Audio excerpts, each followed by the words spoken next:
Welcome বন্ধুরা, cooking বাইটসে তোমাদের সবাইকে স্বাগত। আজ আমি বানাবো মোচার ঘন্ট। চলো শুরু করি। প্রথমে একটা বাটিতে জল নিয়ে ওর মধ্যে হলুদ গুঁড়ো ও সামান্য তেল দিয়ে দিচ্ছি। এবার ওটাকে ভালো করে হাত দিয়ে নাড়িয়ে নিচ্ছি। দেখো বন্ধুরা, মোচার খোসাগুলোকে এইভাবে ছাড়িয়ে নিচ্ছি। একে একে ওর গায়ে থেকে সমস্ত খোসা ছাড়িয়ে নিচ্ছি। এবার দেখো এর মধ্যে সাদা অংশটা বেরিয়ে এসছে। এবার এই সাদা অংশটা কুচো কুচো করে কেটে নেব।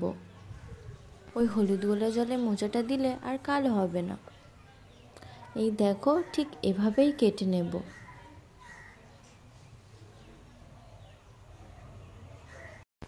বন্ধুরা, আমার এই ভিডিওটা যদি তোমাদের ভালো লেগে থাকে তাহলে লাইক ও সাবস্ক্রাইব করে দিও।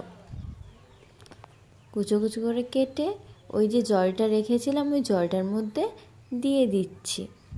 মোচার খোলাগুলোর মধ্যে যে ফুলগুলো আছে ওই ফুলগুলো নিয়ে ফুলগুলোর ঠিক এই মাঝের অংশগুলোকে ফেলে দেব, দিয়ে সমস্ত ফুলগুলোকে কুচি কুচি করে কেটে নেব।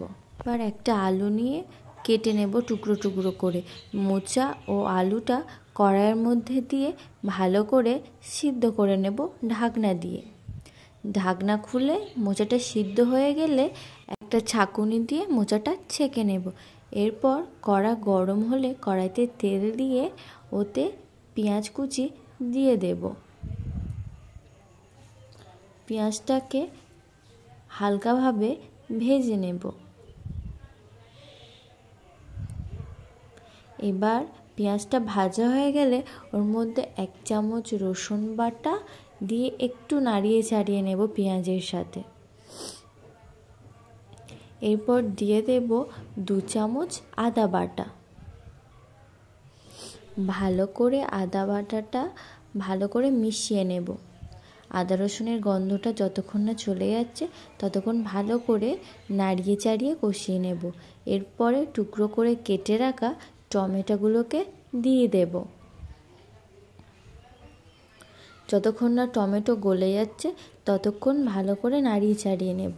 টমেটো গলে গেলে ওর মধ্যে 1 চামচ হলুদ গুঁড়ো, 1 চামচ লঙ্কার গুঁড়ো, হাফ চামচ চিনি ও 1 চামচ নুন দিয়ে ভালো করে নাড়িয়ে চাড়িয়ে কষিয়ে নেব যতক্ষণ না তেল ছাড়ছে। ঠিক ভালো করে এভাবেই কষিয়ে নেব। এরপর তেল ছেড়ে গেলে ওর মধ্যে সেই সিদ্ধ করে রাখা মোচা ও আলুটা দিয়ে দেব। দিয়ে ভালো করে মিশিয়ে নেব, নাড়িয়ে চাড়িয়ে ভালো করে মেশাতে থাকব। বন্ধুরা, তোমাদের কার কার মোচা খেতে ভালো লাগে কমেন্টে জানিও কিন্তু। আমার তো খুবই ভালো লাগে মোচা খেতে। মেশানো হয়ে গেলে ওর মধ্যে সামান্য জল দিয়ে দেব। আর ওর মধ্যে দিয়ে দেব ভেজানো ছোলা। আমি আগের দিন রাতে ছোলাটা ভিজিয়ে রেখেছিলাম।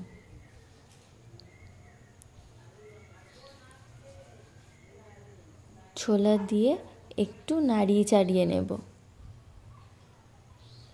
এরপর ঢাকা দিয়ে দেব।